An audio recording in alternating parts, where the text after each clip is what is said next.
Hay tres cosas que tiene que decirnos este versículo 8. Verso 12 del capítulo 8, lo recordamos todos, dice el texto: le escribí las grandezas de mi ley y fueron tenidas, ¿por qué, hermanos? Por cosa extraña. El primer asunto del que nos habla este texto es del autor. ¿Cómo comienza el texto? Con estas dos palabras: lee que le escribí. Entonces el texto nos dice que es Dios. Aquí está la Biblia que habla por sí misma. Y si la pregunta es quién le escribió, no solamente basta abrir y darnos cuenta que efectivamente se compone de ¿cuántos libros, hermanos? 66 libros. Los primeros 5 fueron escritos ¿por quién, hermanos? Por Moisés. ¿Lo recuerda usted? Por Moisés. Y luego, al pasar las páginas, vemos a otros escritores, quizá los que escribieron más. ¿Quiénes fueron, hermanos? Empieza uno con D y termina con Id, David. Y luego el otro que escribió mucho es su hijo. ¿Quién fue? Salomón, ¿no? Y más adelante podemos ver a estos pequeños en cuanto a tamaño, los profetas menores. Está Miqueas, está Amós, está Oseas, como el que estamos viendo. Y podemos hablar de más, pero al llegar al Nuevo Testamento iniciamos con 4 libros que nos describen, libros biográficos que nos hablan de un personaje en particular que es Jesús: los evangelios, Mateo, Marcos, Lucas, Juan. Y sabemos que hay algunos otros autores del Nuevo Testamento, tales como Pedro y como ¿quién, hermanos? Como Pablo, ¿no? Pero también tenemos a Santiago, a Jacobo. Acuérdense que lo conocemos como Santiago, pero en realidad es ¿quién? Jacobo. Acuérdense que Santiago es la contracción de San Jacob, es Santiago, ¿sí? Y podemos preguntar entonces, ¿quién es su autor?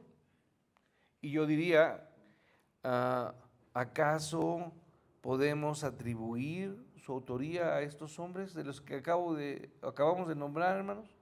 ¿Son ellos los autores de este libro?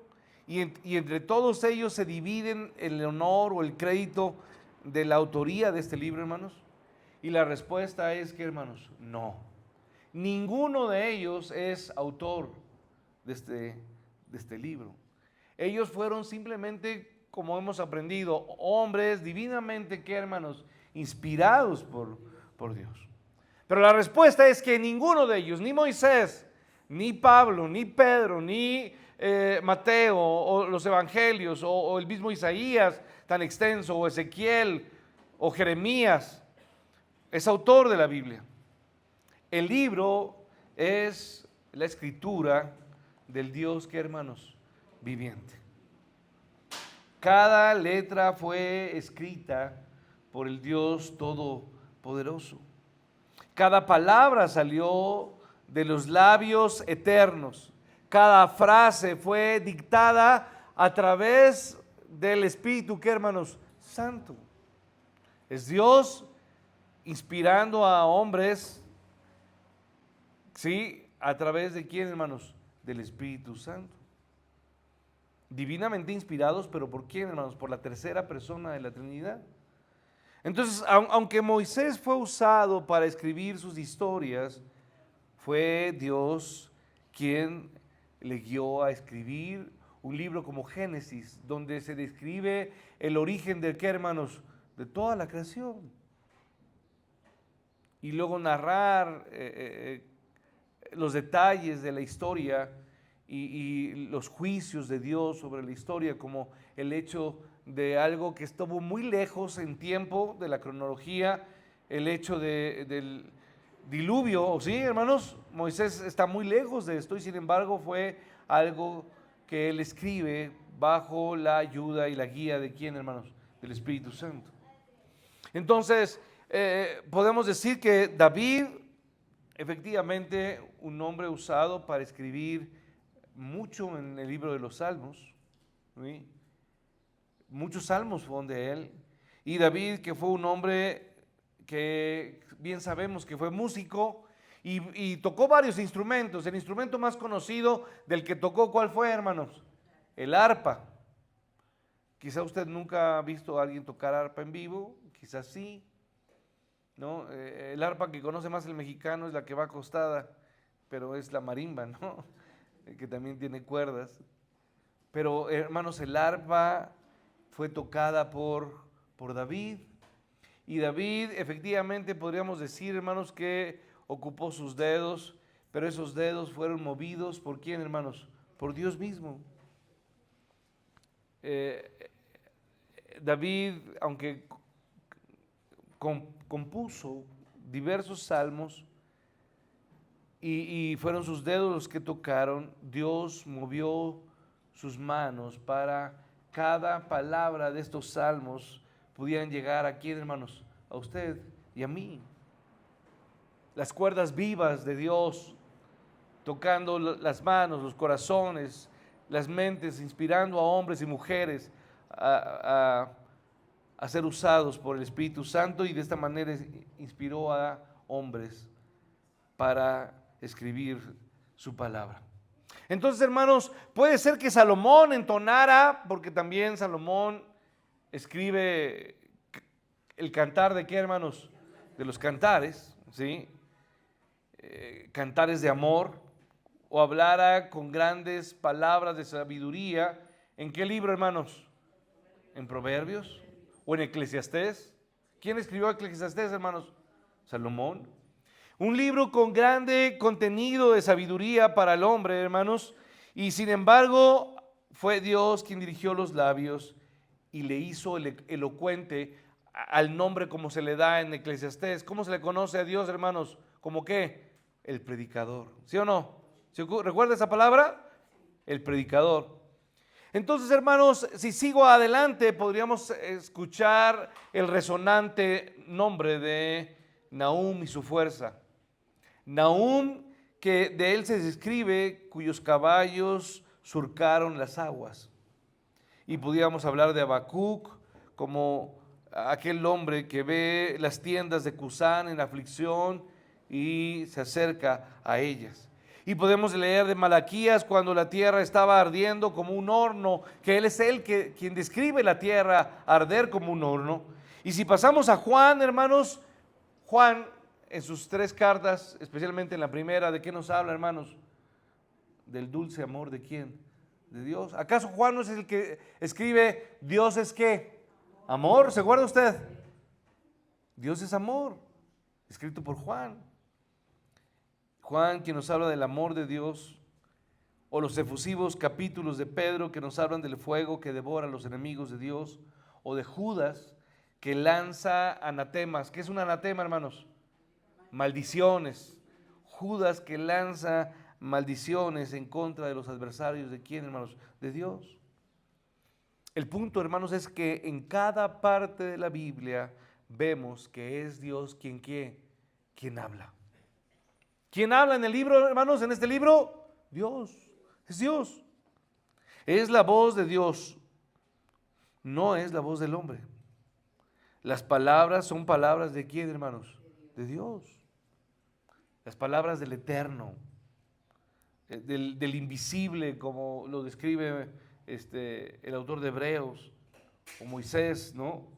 Hermanos, son las palabras precisamente, hermanos, de este Dios todopoderoso, del que se describe en el Antiguo Testamento como Jehová. ¿Jehová qué, hermanos?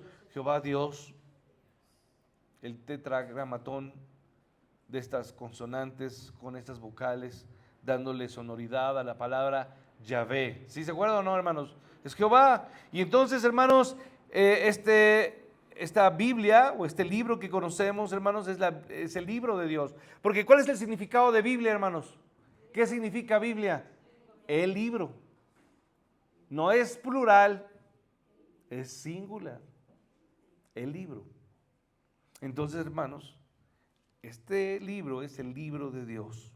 Y cuando lo veo, me parece oír una voz que surge de ella diciendo: yo soy el libro de Dios. ¿Y qué es lo que Dios quiere, hermanos? Que leamos su palabra. La propia Biblia nos dice ser la escritura de Dios, y al abrir sus hojas podemos encontrar cómo Dios se muestra al hombre. Y al leerlas podemos darnos cuenta de que efectivamente es Dios su autor. Y podemos verlo esto en cada parte, repito, de la Biblia, desde principio a dónde, hermanos, a fin, de Génesis a Apocalipsis. Y Oseas 8:2 entonces nos dice: le escribí las grandezas de mi ley. Ahora pregunto, hermano, ¿cómo sabemos que Dios escribió este libro? ¿Cómo sabemos que Dios escribió este libro? No voy a intentar responder a esta pregunta con argumentos meramente humanos, hermanos. Podría hacerlo si quisiera, porque hay razones y argumentos suficientes, pero no pienso robar parte del tiempo de esta exposición de la palabra, hermanos, exponiendo argumentos y ponernos a consideración, porque sería muy lamentable que usted simplemente razonara y dijera: bueno, de lo que diga el pastor voy a intentar juzgar o ponerle algún nombre a esto que está él intentando refutar o argumentar. Hermanos, repito, en el mes de la Biblia hacemos un énfasis, en el mes de agosto, perdón, hacemos un énfasis en meditar acerca de la grandeza de qué, hermanos, de Dios a través de su palabra. ¿Sí? Y la grandeza de este libro está por encima de cualquier otro.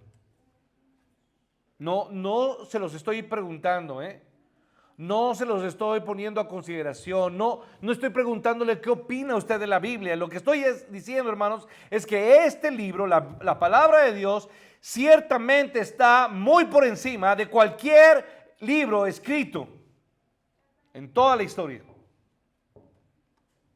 Su estilo, porque, hermanos, mire, quizá no lo sepa usted, y es algo que quizá no le importe a usted, pero a mí me ha gustado leer en mi vida, iba a decir en mi corta vida, pero ya no es tan corta, pero me ha gustado leer y me gustó durante un tiempo en mi vida mucho la poesía, y leí poesía de varios estilos, de varios momentos históricos, y créame que hay poesía muy hermosa. No estoy hablando de poesía, hermanos, porque cuando generalmente pensamos en poesía, pensamos solamente en poemas de amor. No, estoy hablando de hombres que escribieron poesía bajo varios esquemas. Hay poesía en cuanto a la naturaleza del hombre, en cuanto a la belleza de la naturaleza misma. Hay poesía acerca de la muerte. Hay muchos temas acerca de la poesía. Y vaya que la poesía es bella. Pero el estilo de la Biblia supera fácilmente a cualquier poesía, por máxima, por grande que sea su belleza. Todas las obras juntas de los grandes poetas en toda la historia, hermanos, no pueden ofrecernos la riqueza hermosa y sublime, un lenguaje tan hermoso como es la palabra de Dios. Entonces, insisto, que los temas que se tratan en la Biblia están más allá del intelecto humano, que el hombre nunca hubiera podido inventar estas grandes doctrinas. Y cuando digo doctrina, hermano, para las personas que quizá no están muy familiarizados, ¿qué entendemos por doctrina? ¿Qué es doctrina? Enseñanza. Las enseñanzas que están en la palabra de Dios, hermanos, nadie pudo haberlas inventado, porque el razonamiento del humanismo, en un momento de la historia, cuando llegamos a la Ilustración, se cuestiona mucho la Biblia, y entonces muchos hombres cuestionan la Biblia y dicen que la Biblia es simplemente un invento ¿de quién, hermanos? Del hombre. Y que Dios es un invento ¿de quién? Del hombre. Pero hermanos, no hay capacidad humana para poder haber diseñado las enseñanzas de la palabra. Y hablo de un diseño como lo es, hermanos, la Trinidad. Al estudiar un poco acerca de las religiones que han existido a través de la historia, hermanos, cada religión profesa un Dios o muchos ¿qué? Muchos dioses. Pero no hay una sola a la que se le haya ocurrido un concepto de enseñanza doctrinal como lo es la Trinidad. No está. Podemos ver en todas las religiones, hermanos, dioses que un Dios sirve para la guerra, otro Dios sirve para la lluvia, y otro Dios sirve para el fuego, y otro Dios sirve para la guerra, y otra deidad sirve para la fertilidad, y muchas deidades que se complementan unas a otras, pero hay una y solamente una, como es el Dios de la Biblia, que habla de toda la fuerza, sabiduría, poder en un solo Dios, pero en una explicación como la doctrina de la Trinidad, que es algo totalmente inentendible para el hombre, pero que está allí claramente expuesto en la palabra de Dios. Entonces, hermanos, la grandeza de este libro está por encima de cualquier otro. Su estilo, su belleza está por encima de cualquier otra obra hecha por el hombre. No hay un lenguaje tan hermoso, tan sublime, tan fuerte, tan profundo como lo es el que está en la palabra de Dios. Y vuelvo a decir, hermanos, que cada tema que está en la palabra de Dios aborda cualquier asunto del intelecto humano que el hombre no pudo haber creado, que el hombre nunca hubiera podido decirnos nada acerca de la creación o del universo. Y es la propia Biblia que nos habla acerca de la creación y de la vastedad y la inmensidad del universo. Que todas las cosas son ordenadas según la voluntad de un grandioso ser supremo, sobre todo el Dios soberano. Y que todas ellas obran conjuntamente para un bien. Porque hay orden en todo lo que podemos ver, en toda la existencia de la humanidad y en todo el universo, hermanos. Si hay algo que abunda es el orden cósmico. Entonces, podría hablar acerca de los valores que vemos en la palabra de Dios. Y podría comparar con algunos otros libros que nos podrían hablar de honestidad, de valores, de ética, de moral. Pero la palabra de Dios en ningún momento se contradice absolutamente nada. Es un libro que podríamos llamar tan profundo, pero a la vez tan, ¿qué, hermanos? Tan sencillo. Una sencillez para que cualquier hombre pueda, ¿qué, hermanos? Leerlo y ¿qué? Y entenderlo. Obviamente siempre con la ayuda y la guía de ¿quién, hermanos? Del Espíritu Santo. No de Dios, ¿de quién? Del Espíritu Santo. Para que la más simple persona pueda leer y encontrar la salvación y a Dios mismo en su palabra.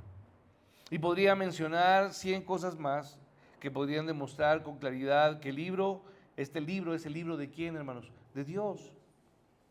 Pero no vengo a convencerlo de eso, no vengo a convencerle de que usted se dé cuenta que en lo que basa la fe, la iglesia de Cristo, hermanos, si estoy hablando de la iglesia de Cristo que está en diversas formas o en diversas partes del mundo, la iglesia que abre este libro y enseña este libro, esa es la iglesia que anuncia a Cristo como su Salvador, esa es la iglesia del Señor. Y quizá haya alguien hoy, hermanos, que haya venido a este lugar y haya venido sin fe. Porque hay mucha gente que entra y viene a la iglesia y cuestiona en todo momento lo que se enseña en una iglesia, lo que se canta en una iglesia, lo que se hace en una iglesia. Y duda muchas veces acerca de Dios y duda acerca de la Biblia. Pero no pienso discutir ni debatir con alguien de esto, porque no estoy aquí para crear alguna controversia respecto a la Biblia, sino para hablar de lo que conozco y para hablar de lo que siento en cuanto al valor tan precioso de este libro. Entonces, hermanos, en algún momento yo quiero platicarle y quiero aquí descubrirme un poco con usted. Yo fui estudiante como usted. Pasé por la secundaria, ¿no? Y en el momento de la preparatoria todos llegamos a un momento donde tenemos que estudiar el conocimiento del hombre, ¿sí? La ontología. Los que estudian prepa saben quizá de lo que me estoy refiriendo. El estudio del conocimiento, que es la ontología. Y estudiamos en preparatoria todos un momento de la filosofía y de la historia. Y cuando yo llegué a ese momento en mi vida, hermanos, como muchos jóvenes o adolescentes, cuando empieza uno a escuchar acerca de esto, se llena acerca de la riqueza y del pensamiento. Hermano, dejé en ese tiempo que mi razón, como se dice, fuera por ese conocimiento del hombre de forma libre. Y estuve por un tiempo como naufragando, como intentando conocer y aprender acerca de todo lo que se ha escrito y se sabe acerca del conocimiento a través de la historia. Pero doy gracias a Dios que eso terminó en un momento también de mi vida, pero quiero solamente compartirle algo de lo que yo experimenté. Al principio, hermano, me llamó la atención el pensamiento de la filosofía y todos los grandes pensadores de la historia antigua. No sé si usted conoce un poquito de historia, y no es una clase de historia la que quiero dar aquí, pero la historia se divide en la antigua historia, en la historia medieval y en la historia contemporánea. La filosofía ocupa métodos de enseñanza. El método que todos aprendimos, o creo que aprendimos en la escuela, fue el método socrático. Hablamos acerca del método dialéctico y hablamos del método analítico, hermenéutico, del método inductivo, científico y diversos métodos que ha ocupado el hombre a través del estudio para comprender la filosofía y la existencia del ser. Pero hermanos, en un momento, en ese tiempo cuando yo era estudiante, quiero confesarle o quiero compartirle que, hermanos, conforme yo seguía aprendiendo y leyendo más acerca de estos hombres y de esos autores, comencé a dudar de todo. Hay parte de las posiciones del pensamiento humano donde uno duda acerca de qué, hermanos, de todo. Y muchos hombres describen que todo tendría que ser cuestionable. Y quizá usted piensa hoy que está sentado en una banca el día de hoy y que ha venido a una iglesia, pero la verdad eso tendría que ponerse en duda también. Esto es parte de tantas formas de pensar del hombre, donde todo se cuestiona. Todo podría ser cuestionable y todo podría pensarse que existe, pero a la vez todo podría pensarse que no existe. Entonces todo existe por algún momento porque usted lo ve, usted lo siente, pero también la otra posición es que nada de lo que ve y de lo que siente que realmente existe. Cuando yo llegué a ese momento, hermanos, dudé de todo, dudé de mi propia existencia, dudé de lo que yo era y lo que yo había aprendido en la iglesia, porque yo estuve con una familia cristiana, se empezó a tambalear. Llegué al borde de la incredulidad. Me fui hasta el fondo y dudé de todo. Y quiero decirle que ese es el engaño sutil de Satanás. Poner en duda de qué, hermanos, todo. La primera forma y el método que hizo Satanás con el hombre, ¿cuál fue? Con que Dios dijo, ¿cierto o no? ¿Puso en duda lo que Dios dijo o no? Claro, el hacer dudar al hombre es el método que ha ocupado ¿quién? Satanás. Dudar, hacer dudar al hombre. Y hermano,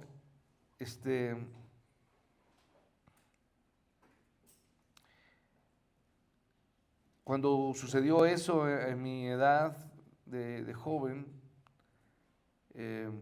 simplemente me tuve que detener a sopesar sobre lo que yo había leído en diferentes libros, en mi escuela, y sobre lo que la palabra de Dios decía, sobre lo que la palabra de Dios enseñaba, y sobre lo que yo había conocido a través de este libro maravilloso que es la palabra de Dios.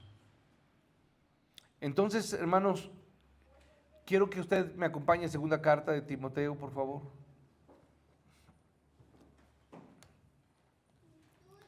Porque justo cuando vi el fondo de todo lo que estaba yo viviendo en ese momento en mi vida, al leer la palabra de Dios, la pregunta que surgió fue, ¿acaso esta duda puede ser verdad?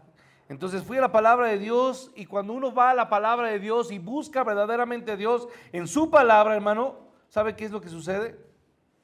Dios se muestra y Dios nos habla. Y entonces es como cuando uno despierta de un sueño que era terrible, de una pesadilla, y entonces pude darme cuenta, hermanos, de lo torpe que fui al intentar nadar en todo el vasto conocimiento de la historia, y finalmente la palabra de Dios pudo darme la fuerza para tener la fe que hay, que únicamente es la fe verdadera, que es en Cristo. La fe lo que hace, hermanos, es conducirnos a un solo lugar. ¿Qué es quién, hermanos? Que es Cristo, que es Dios. Y la fe fue la que me hizo gritar, más bien fue la que me hizo escuchar, como decir, aléjate de todo aquello que te distancia de la verdad. Porque, hermanos, hoy por hoy, hermanos, hay demasiadas voces al lado de nosotros. Y hay tantas voces que nos hacen pensar de diferente manera. Pero sobre todas las voces, hermanos, usted tiene que aprender a escuchar una sola voz. Y esa voz es la voz de su palabra. La voz que nos llama y nos dice, ven, ven a mí. Esa es la voz de Dios. ¿Sí? Sobre todas las voces, hermanos, usted decida bajarse como lo hizo aquel hombre temeroso en la noche, cuando estaban espantados, y de repente en esa tormenta, hermanos, vieron a lo lejos un qué, hermanos, como un fantasma. ¿Se acuerda usted? Estaban los discípulos, y entonces aquel hombre temeroso, Simón, ¿se acuerda? Vio a ese resplandor, y entonces ¿qué hizo? ¿Se bajó qué? De la barca. ¿Y qué pasó, hermanos? Comenzó a qué? A caminar. Y Dios, ¿qué, hermanos? Les llamó.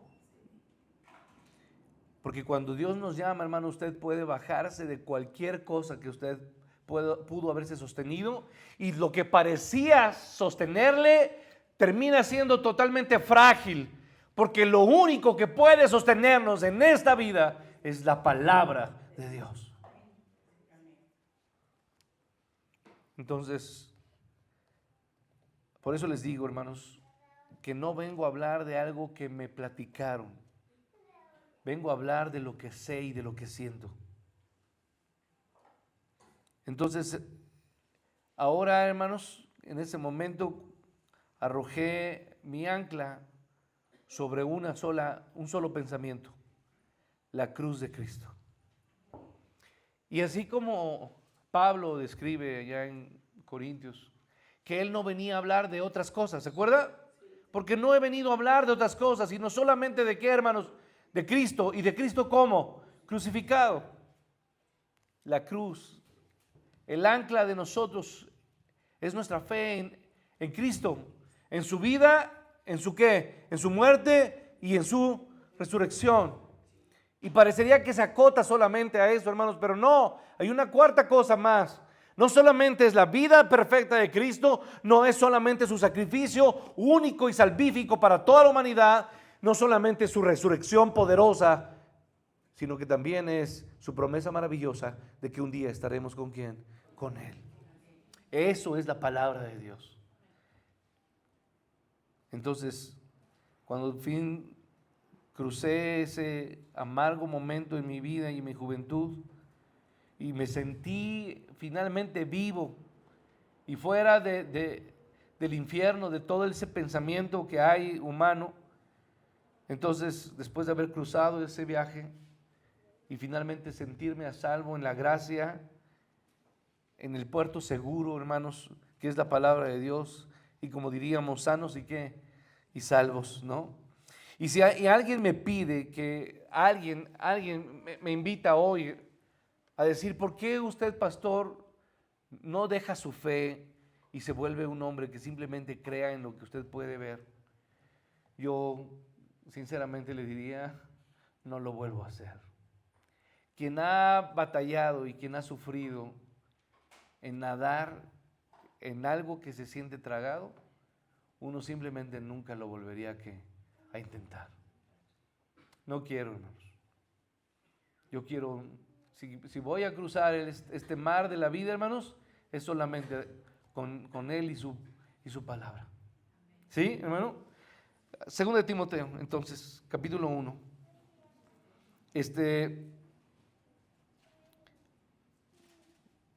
Aquel himno de hace mucho tiempo decía, prefiero ¿a quién? A Cristo. ¿Y solo a quién? Y solo a Él. Prefiero a Cristo. Entonces, hoy preferimos estar en su palabra, firmes en quién? En Cristo, firmes en la qué? En la roca, que es quién, hermanos, que es Cristo, la piedra que angular, ¿sí? Que es Cristo. Y hoy yo reto a quien sea, hermanos, a que un hombre que ha puesto su fe en Cristo nunca será, que hermanos, conmovido. Amén. Amén. No por la destreza del hombre, sino por la fortaleza de la roca, que es su palabra. ¿Sí? Segunda de Timoteo 1:12, póngase de pie, por favor, y vamos a leer para concluir. Dice la escritura, porque yo sé que, ¿sí está segunda de Timoteo 1:12 o? Bueno, sí. A ver, voy a leer con usted. Es la segunda carta de Pablo a Timoteo, capítulo 1, verso 12. Dice, por lo cual, leemos juntos, por lo cual asimismo padezco esto, pero no me avergüenzo, porque yo sé a quién he creído y estoy seguro que es poderoso para guardar mi depósito para aquel día. Hermanos, lo único que quiero que usted pueda traer a su mente es, yo sé a quién hermanos, he creído. Y creemos en Él porque creemos en su ¿qué? En su palabra. Y estamos seguros de que Él es poderoso, hermanos, ¿para qué? Para guardar nuestra vida hasta que Él ¿qué? Hasta que Él venga. Y reinaremos con Él. ¿Sí? Entonces, no voy a refutar con nadie, hermanos, porque sería necio de mi parte intentar refutar con alguien. Si ustedes y yo profesamos ser creyentes, hermanos, porque de lo contrario no estaríamos aquí, aunque muchos pudieran estar engañándose, diciendo ser algo que no son, y más bien ser totalmente lo contrario. Porque qué lamentable es que muchos se dicen ser cristianos, pero la realidad es que son totalmente, ¿qué, hermanos? Lo contrario. Pero aún así yo hoy, hermanos, les invito a que pongan sus ojos en la palabra de nuestro Dios.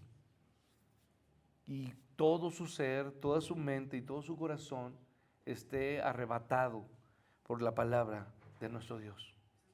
Porque entonces juntamente con Él, hermanos, como lo dice Pablo a Tesalonicenses, seremos arrebatados en el cielo por nuestro Señor. Dios les bendiga, hermanos.